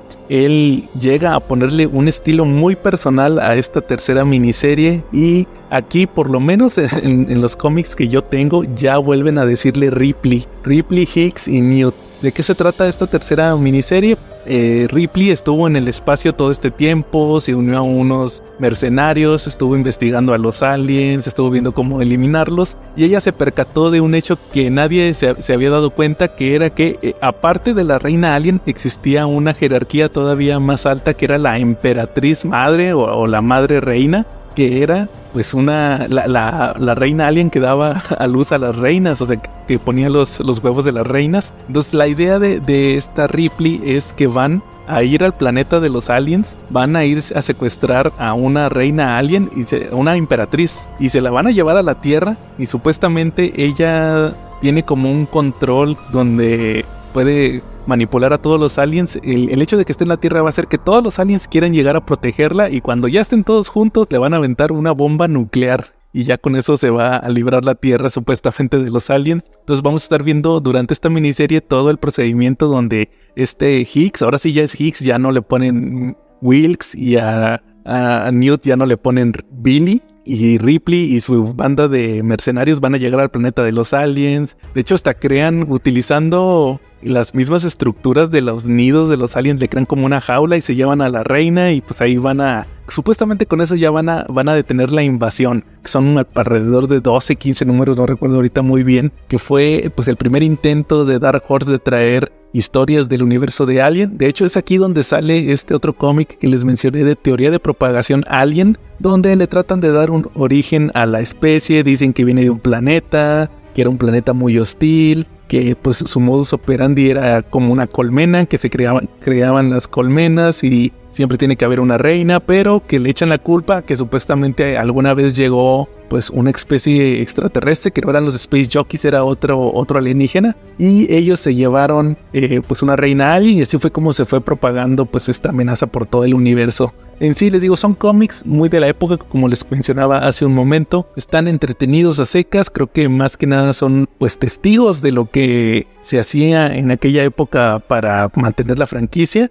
Hay otra miniserie y también haciendo hincapié en que esta trilogía que les platiqué, la del brote, el asilo de pesadillas y Female War, se vuelven tan canónicas en el universo de los cómics de Alien, que luego la siguiente miniserie, que fue la de Alien Genocide, esa miniserie también a mí me gusta mucho, porque es la donde aparecen los aliens rojos, ahí una curiosidad, y de hecho todo parte de lo que ocurrió aquí. ¿Por qué? Porque resulta que una empresa en la Tierra, una empresa farmacéutica, crea un compuesto, un esteroide que empieza a utilizar la gente, que les da como mayor rendimiento físico. Pero podría decirse que las primeras muestras, los primeros lotes, los sacaron de los cuerpos de la reina alien, de lo que había quedado de la emperatriz alien más bien. Ellos lo mencionan como la jalea real, ahora sí que como las cosas que venden luego en la televisión, la jalea real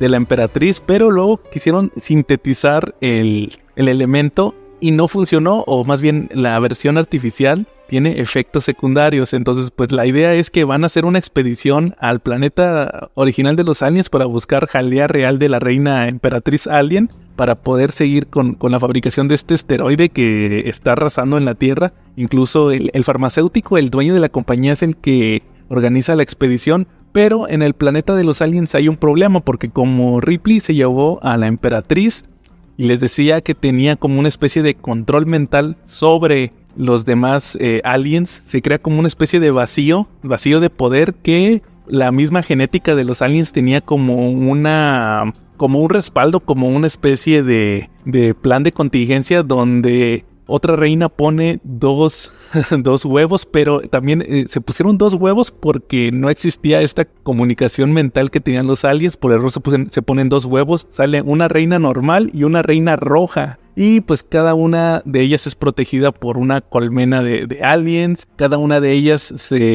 podría decirse que se reconoce como la nueva emperatriz, pero el problema es que como son 2, empiezan a luchar por el poder, y en el planeta de los aliens se crea un caos, se crea una guerra civil entre aliens. Ahí se están matando los aliens negros, que son los normales, y los rojos, que ahí luego lo mencionan como una mutación. Y pues estos humanitos que quieren llegar por la jalea real a toda costa, pues van a estar ahí en medio de todo esto. Sí, es un cómic muy divertido. A mí me parece muy divertido. Lo escribió Mike Richardson y John Acurdy, que él fue el escritor también de las miniseries de Depredador, con el arte de Damon Willis, que trae un estilo muy clásico. Eso también me gustó, que es un dibujo muy ochentero, a pesar de que el cómic salió en 1991, pero como quiera tiene un estilo clásico. Creo que a mí siempre me han gustado más ese tipo de cómics. Entonces también está esta recomendación de Alien Genocide, también creo que vale la pena mencionarlo. Y pues después de esto vendría ahora sí, en 1992, Alien 3, que pues en lo personal les digo, a mí cuando estaba chavillo, como unas 2 o 3 veces después de haber visto Alien, me tocó ya ver que pasaban Aliens, y luego ya ahora sí, el estreno de Alien 3, la de David Fincher, que les decía hace rato que pues fue todo un caos, porque pues James Cameron dejó la vara muy alta con lo que hizo con esta película. Obviamente Fox se dio cuenta que era un éxito, que tenían que sacar más dinero, que tenían que explotar esta franquicia, y qué mejor manera de hacerlo que con una película nueva. Hay muchas teorías, por ahí se habla de que originalmente se iban a hacer 2 películas, que una película iban a ser Hicks, iba a regresar Hicks y Bishop, y ellos iban a ser los protagonistas, como que llegaban a un planeta o algo así. Después que en la segunda película Ripley despertaba porque ella se quedaba como que muy herida, y ahora la segunda película era Ripley. Luego como que la idea no cuajó, hubo muchos cambios de escritores. Luego hay otra que fue como que la que permeó el guión final, que contratan a un director que era francés, no recuerdo quién era, ahorita les digo el dato, que se le ocurre supuestamente que lo que hay que hacer es que Ripley caiga en un planeta de madera, así como que en un planeta que estaba lleno de monjes que no creían en la tecnología. Entonces pues el planeta casi todo era de madera. Eso es algo que creo que nunca he entendido muy bien cómo se planteó todo esto. Entonces resulta que pues siguen los cambios, Fox se pone nervioso, como que quieren ahí pues sacar el mayor provecho posible, y al final lo que dicen es pues vamos a adaptar todo esto, y pues termina siendo una prisión, que de hecho tengo entendido que hay escenas de la prisión que utilizaron los escenarios que eran supuestamente del monasterio que les dije de madera, pero ahí como que medio los disimularon para que fueran parte de la fábrica ahí en Fiorina. Y pues tenemos al final este resultado que fue Alien 3, la tercera película, donde vemos que Ripley llega a un planeta porque hubo un incendio en la Sulaco, se termina muriendo Hicks, Newt, y Bishop ya no lo puede reparar, termina cayendo en este planeta que resulta ser una prisión, y pues nada menos que ahí con ellos, y el culpable de este incendio fue nada menos que un facehugger, que además en la versión normal termina pues pegándosele a un perro, por eso sale un xenomorfo en 4 patas, que es diferente, de hecho es un rediseño de Giger. Y pues resulta también que como tuvieron muchos problemas con el guión, hubo muchas escenas que se grabaron que al final no se utilizaron, y años después salió una versión del director, que de hecho no es de David Fincher, pero le ponen versión del director, donde resulta que el xenomorfo hay ciertos cambios, como que el xenomorfo no infectó a un perro, sino que infectó a un buey, porque les digo, no tenían tecnología tampoco en la prisión. Y también que pues no es spoiler, al final de la película resulta que el xenomorfo no ataca a Ripley porque Ripley estaba infectada por un xenomorfo de una reina, iban a ser una reina de Ripley, y pues mucha gente se preguntaba, oye, pero si un facehugger nada más puede infectar a una persona, ¿por qué hubo dos aliens? Entonces obviamente el que infectó al perro o al buey y el que infectó a Ripley, y en esta segunda versión, en esta versión que les digo del director entre comillas, pues se revela que fue un facehugger todavía más grande y que ese tiene la peculiaridad que puede infectar a dos personas, o sea, infecta al huésped de la reina e infecta a otra persona así para que de él salga un alien que va a cuidar a la reina. Entonces pues sí estuvo muy rebuscado y al final vemos como Ripley termina sacrificándose cuando llega la corporación, la Weyland-Yutani, por ella cuando se enteran que está infectada por un alien, y termina ahí pues sacrificándose para que jamás tengan a un alien en su poder por todo el caos y destrucción que podrían causar, como lo vimos en los cómics que invadieron la Tierra.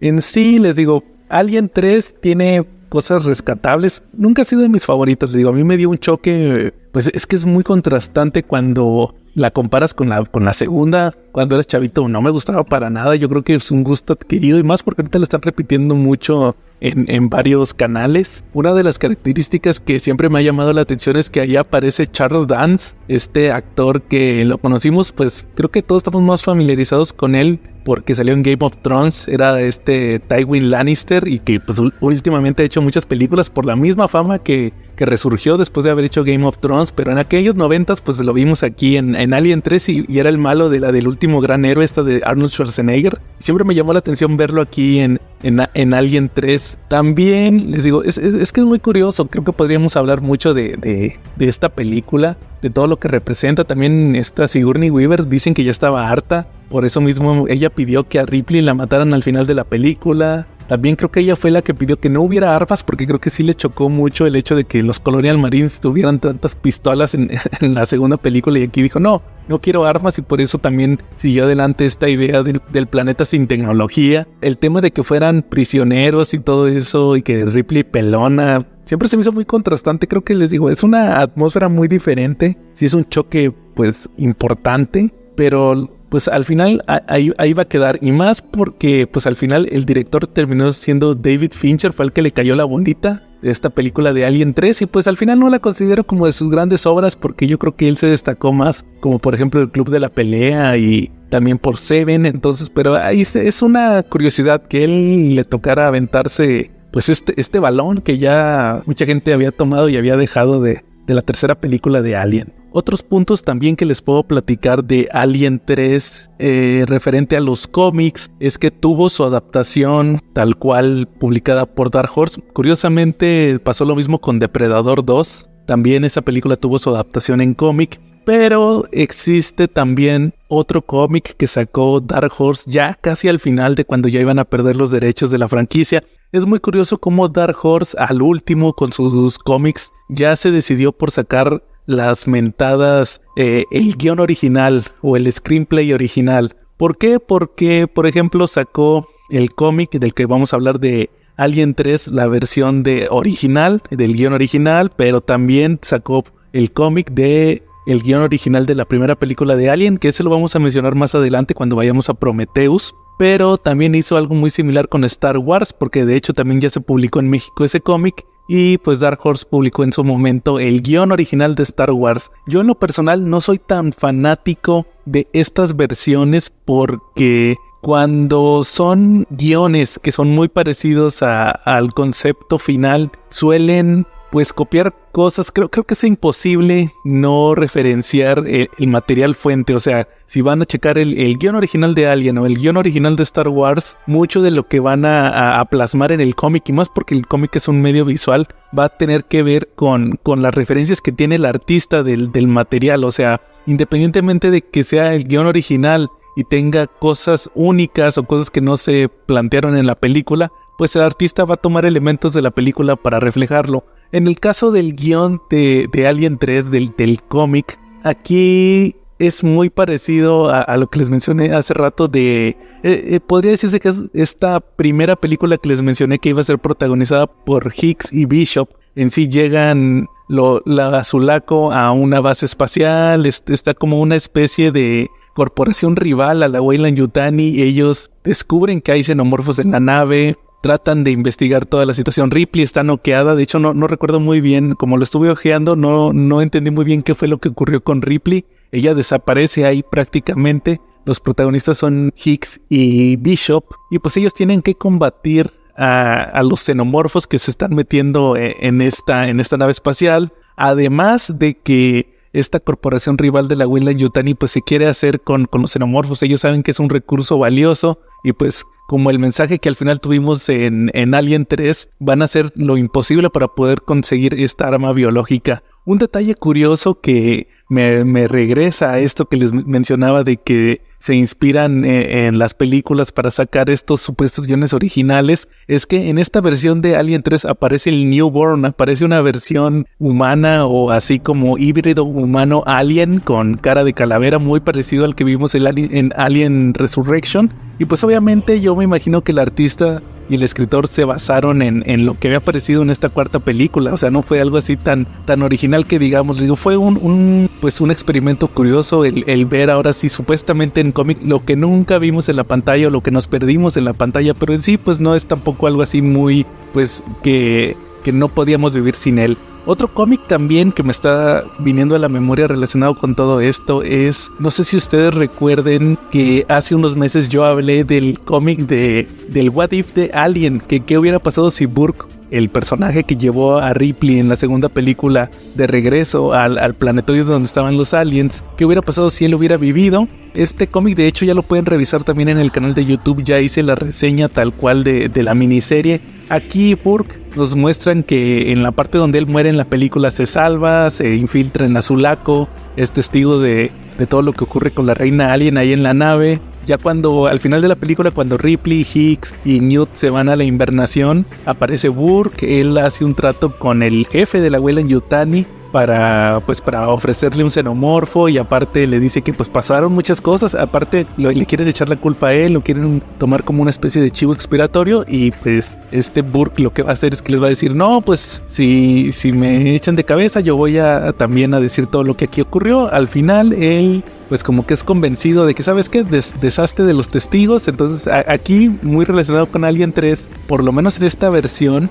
él es el responsable de hacer el incendio en Azulaco, que al final terminó expulsando a Hicks, a Newt, a Ripley y a Bishop al planeta Fiorina. Entonces como que se me hizo muy curioso, porque como es un personaje de Alien 2 y meterlo de lleno a Alien 3 fue algo que me llamó mucho la atención, por lo menos en esta aparición de Burke. Y pues les digo, es una película que al final pues ahí está. No, yo creo que estaría chido que todos le demos una revisada a ver si le podemos rescatar algo más, porque pues ahí siempre va a existir esa Alien 3, independientemente de que ya las películas, como les decía hace rato, tomen el efecto Terminator de solamente vale la 1 y la 2. Después vamos a pasar a otra película de 1997 que les voy a ser sincero, esta última vez que la revisé, sí fue mi placer culposo el haberme divertido mucho.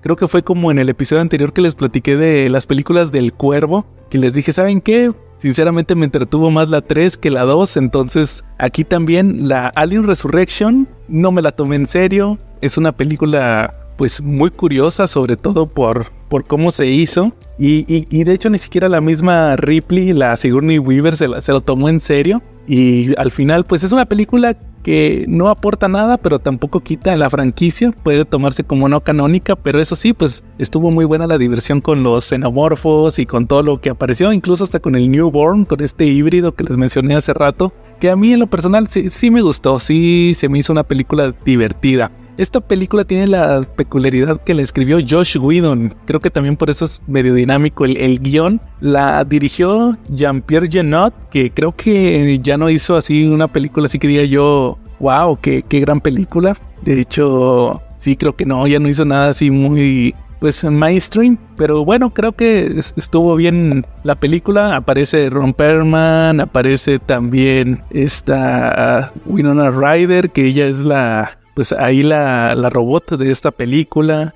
Aquí toman elementos muy curiosos, como por ejemplo que deciden utilizar el ADN de Ripley porque le tomaron muestras de sangre. Charles Dance le tomó muestras de sangre en Alien 3 y pues resulta que la clonan. pero es un clon muy específico, creo que es un tipo de clonación muy exacto, porque el clon es exactamente Ripley como estaba, en la condición en la que estaba Ripley cuando le sacaron la muestra de sangre, porque la clonan y el clon trae a la reina alien todavía desarrollándose dentro de su cuerpo, se la extraen. De hecho, el que se la extrae es Brad Dourif, Chucky, aparece en la película, es uno de los científicos. Y pues aquí te mencionan lo que tengo ya rato platicándoles, que el objetivo es utilizar el xenomorfo como un arma. Aquí ya no es la corporación, porque ya ni siquiera existe la Weyland-Yutani, acá son otros villanos, y pues resulta que llegan, pues van a utilizar a unos mercenarios para mover a la reina alien, que ya está produciendo huevos, está produciendo xenomorfos.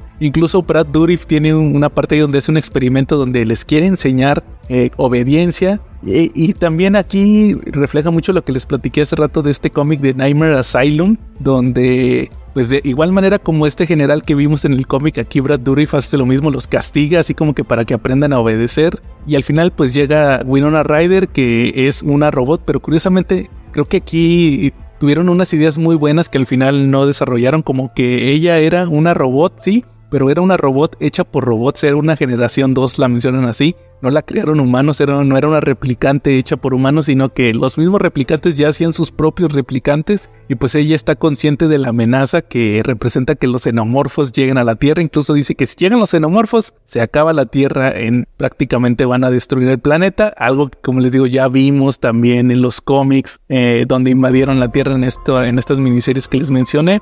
Alien Resurrection pues está divertida, tiene buena acción, creo que un poco exagerado, como por ejemplo cuando están en la nave, incluso se inunda la nave y tienen que estar pasando ahí por ciertos módulos. Esta Ripley que pues es una clon imperfecta, porque pues tiene ciertos recuerdos, pero ahí le están enseñando, y aparte pues es una híbrida porque incluso su sangre es ácida. Y pues el famoso Newborn, que resulta que la reina alien, esta que Ripley tenía adentro, hay una parte donde también ella muta, deja de tener pues su saco para poner huevos y pues da luz, literalmente da luz al Newborn, pero luego el Newborn, eso se me hizo muy exagerado, que él la destruye muy fácil a la reina alien, porque quieren imponer que es más poderoso, y pues, pero como quiere era el bebé de Ripley, entonces al final lo terminan eliminando con un hoyo en la pared para que se lo chupe el espacio.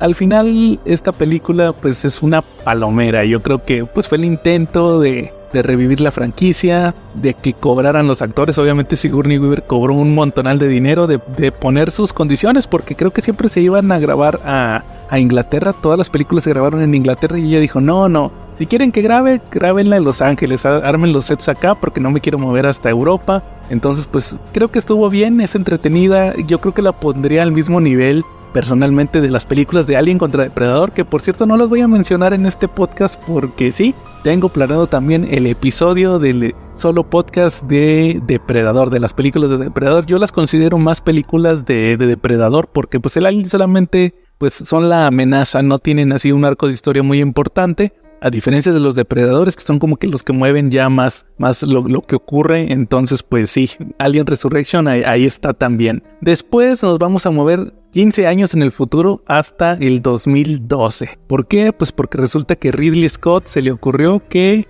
quería regresar a Alien, quería sacar más películas, o más bien que él decía que quería, como les dije hace rato, él quería pues resolver todo esto que había ocurrido con el Space Jockey, que él los nombra los ingenieros, y pues surge esta película de Prometheus en el 2012, que yo no sabía que el guión lo había escrito Damon Lindelof, el escritor de Lost, el escritor de la serie de Watchmen, que la vimos hace unos años, el escritor de esta miniserie de Hulk contra Wolverine también. Y pues aquí Ridley Scott pues se propuso contestar preguntas que creo que nadie había hecho o a nadie le interesaban sobre el origen del Space Jockey.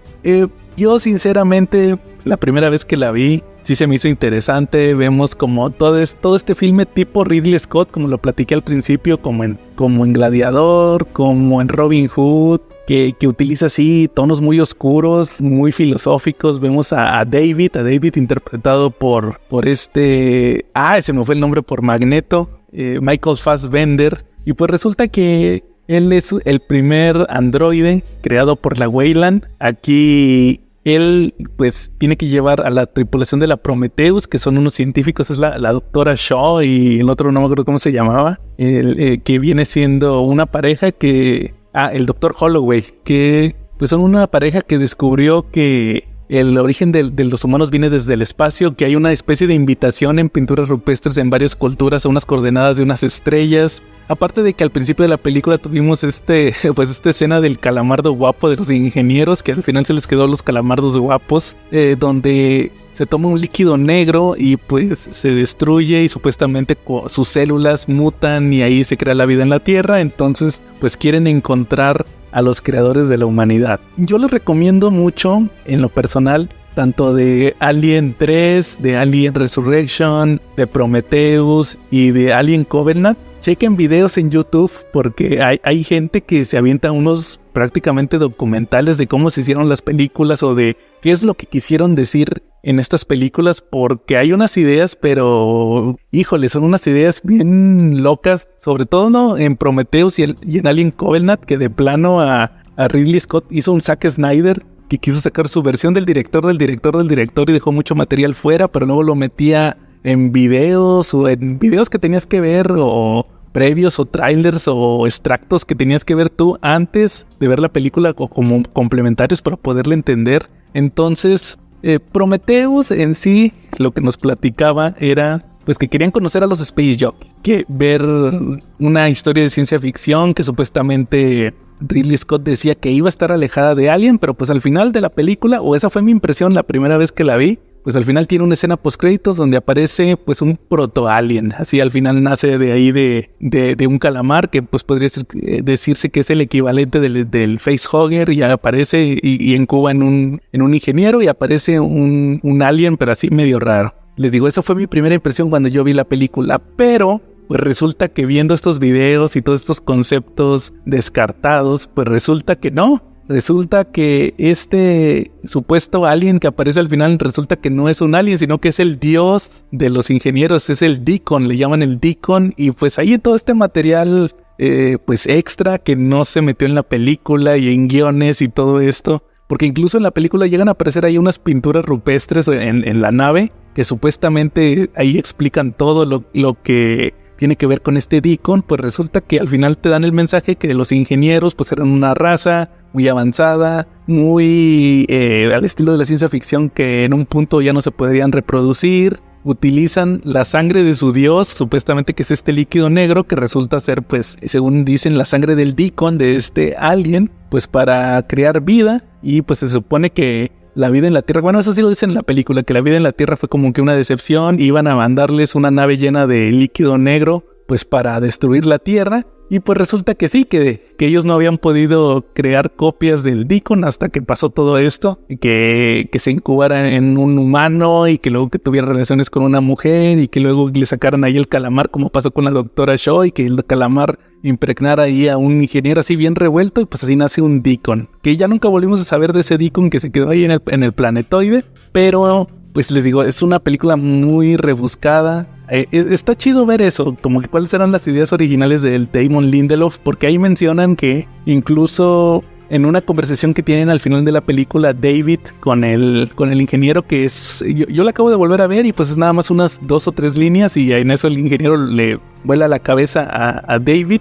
Hay videos donde mencionan como que el guión original o las supuestas ideas que se iban a utilizar, y hay una conversación donde menciona el ingeniero que iba a destruir la Tierra porque incluso habían mandado a un ingeniero a evangelizar, guiño guiño, a los humanos. Sí, o sea, mencionan que incluso Jesucristo era un ingeniero y que lo habían asesinado, entonces que como que ya había sido todo, o sea, como que había muchos conceptos interesantes que al final no se utilizaron y que hubieran hecho mejor a la película. También en el caso de los cómics, hubo cómics, ya se incluyeron a Prometheus con ese nombre tal cual había cómics de Alien, cómics de Depredador, de Alien contra Depredador y de Prometheus, hubo crossovers. Yo en lo personal no los leí, no tuve tiempo, pero pues como que no pegó tanto la idea. Yo creo que fue un concepto para ampliar la mitología de Alien, pero pues no, los ingenieros no, creo que no pasaron de ser unos calamardos guapos y sinceramente sí, como les mencioné al principio, sí es muy diferente lo que se plantea con ellos,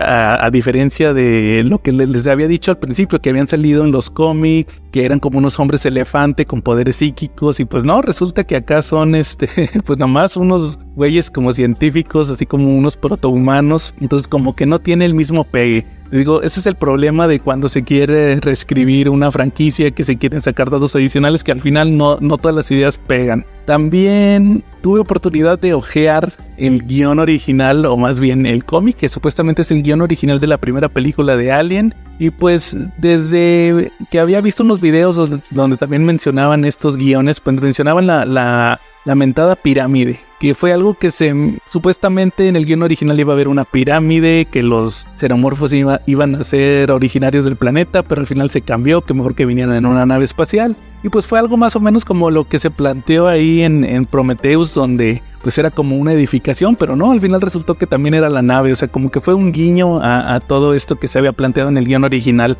Prometheus es una película curiosa, yo creo que se quedó corta. Al final Ridley Scott no pudo separar la franquicia. Creo que fue su primer error haberse querido agarrar de Alien. Incluso se llega a agarrar de Blade Runner, porque en todo este material adicional que les menciono, liberaron que era cuando estaba muy de moda las páginas web, que en la página web de la película de Prometheus liberaron unos documentos supuestamente de Peter Weyland, y ahí mencionaba a su mentor, que resultó que fue el cuate de Blade Runner, el que creó también a los replicantes. Entonces pues como que quisieron unir también a la franquicia de Blade Runner, ya después hicieron la película y pues no, nada que ver, ya nunca mencionaron a la Weyland. También de aquí nos vamos a ir al 2016, me parece que fue cuando se estrenó Alien Covenant, creo que sí fue en ese año. Y pues aquí la querían vender como la secuela de Prometheus, donde supuestamente ahora sí ya iban a llegar las respuestas. Al final de la película veíamos como la doctora Shaw y David se iban al planeta, supuestamente ya se iban a ir al planeta de los ingenieros, no regresaban a la Tierra. Y aquí vamos a tener otro elenco, que son unos colonizadores, que de hecho la protagonista es esta chava que apareció en Animales Fantásticos, que era la esposa, en la película era la esposa de James Franco, que se muere en los primeros minutos ahí de la película en un incendio. Entonces resulta que ahí la tripulación pues tiene que arreglar su nave, porque como que les cayó una tormenta solar, que fue lo que creó las averías que terminaron matando al capitán, que era James Franco. Toma el mando Billy Crudup, que es el Doctor Manhattan, recordarán el Doctor Manhattan de la película de Watchmen. Y pues ahí resulta que reciben una señal muy al estilo de la primera película de Alien, donde pues se encuentran un planeta que pues es más o menos viable, les queda más cerca que el otro planeta, que creo que les faltaban como 2 años en invernación para poder llegar al planeta que iban a colonizar. Entonces se avientan, llegan a este planeta, pero pues resulta al final que es el planeta, o uno de los planetas de los ingenieros, donde llegó David, y David lanzó todo el líquido negro y terminó mutando ahí todo el planeta. Y unos hongos que sueltan esporas que se convierten en aliens, que son los neomorfos, y luego también ahí anda experimentando para crear a los xenomorfos. Incluso en una escena, me parece que también en una escena que liberó Ridley Scott por fuera y que no se integró a la película, se muere la doctora Shaw, y luego David hace ahí como una especie de mezcolanza entre la doctora Shaw y los diseños de Giger, donde saca la mujer así como biónica, así como tipo la de Especies. Entonces como que experimentó con su cuerpo y los huevos, y al final saca el facehugger y crea el famoso xenomorfo. Muy rebuscado. Yo hace poquito vi un video en YouTube, ahorita que están tan de moda los videos de Alien por la película de Romulus, donde explicaban un material adicional que creo que nada más aparece en el DVD, que es como una especie de carta que se avienta David, algo así mencionan, que como que la voluntad de David o algo así dicen, y ahí el personaje o algo así, era alguna cosa así medio rara, como que un material adicional, y ahí David explica pues todo lo que estaba haciendo. Al final se avientan un mensaje así medio extraño, sí está medio inquietante, que menciona que como que todo lo que él hizo, el crear, el supuestamente ser el creador de los xenomorfos, fue porque él quiso evolucionar por todo lo que le hizo Peter Weyland, de que lo menospreció luego él toma conciencia, se da cuenta que pues que la raza humana es inferior, que él también, como los ingenieros, tiene que crear, los xenomorfos son su creación. Entonces, como que ahí se avienta un mensaje sobre que el líquido negro es una especie de inteligencia artificial. Él la llama así como una especie de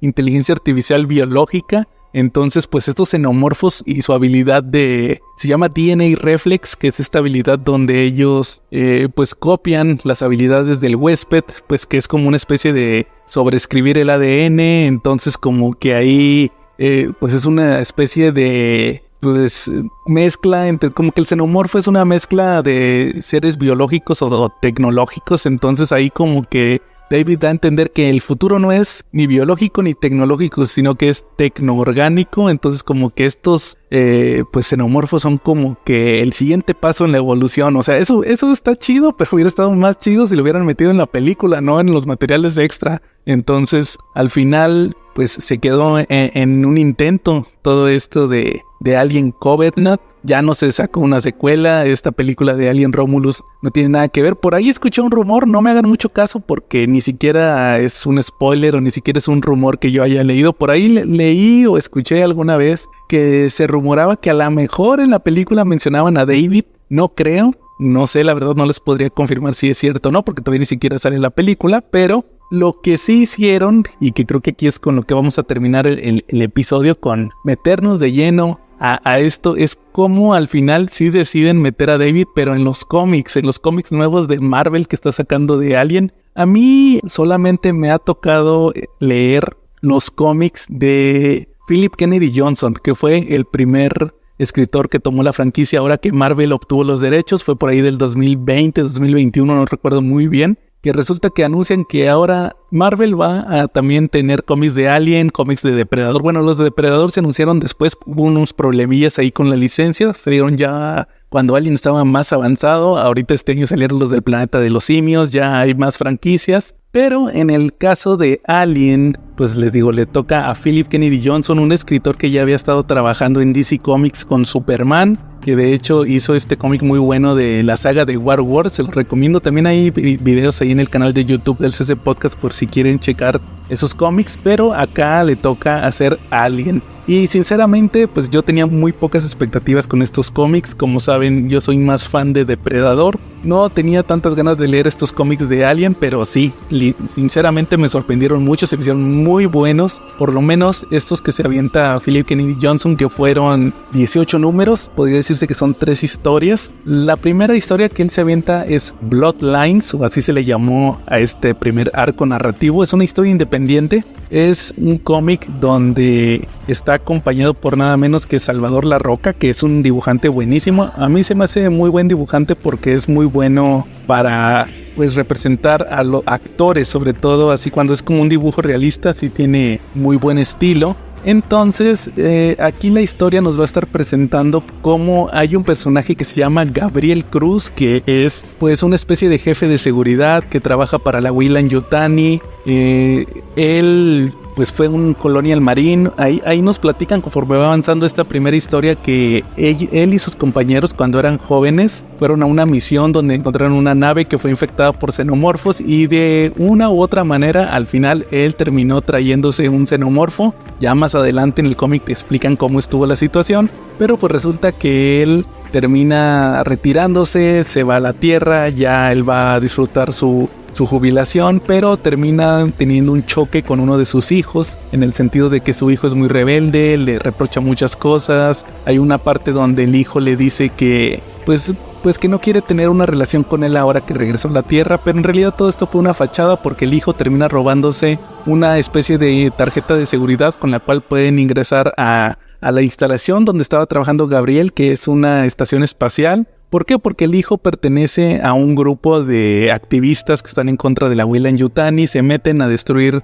la estación espacial, pero pues la Weyland se entera, se dan cuenta que es su hijo, como que tratan de chantajear a Gabriel Cruz, le dicen, oye, te vamos a echar la culpa, pero mira, échanos la mano y vamos a salvar a tu hijo. porque tenemos un activo ahí en la estación espacial, un activo que tú conoces muy bien y necesitamos que lo recuperes. La estación espacial no nos interesa, tú tráenos el activo y obviamente pues es un alien. El cómic está muy padre porque vemos la atención. A mí creo que fue el elemento que más me llamó cuando leí este cómic, que fue que pues el ambiente es igualito a las películas de Alien, la tensión, el miedo, la claustrofobia. Vemos cómo Gabriel se lleva unos replicantes, pero no son así. Esos sí son literalmente como robots, no tienen aspecto humano y pueden matar. Entonces como que es porque es un ataque a gran escala. Termina teniendo ahí un choque contra estos, pues contra estos activistas que no eran tan buenos y aparte ya están siendo víctimas de los aliens. Por ahí también le ayuda un Bishop, que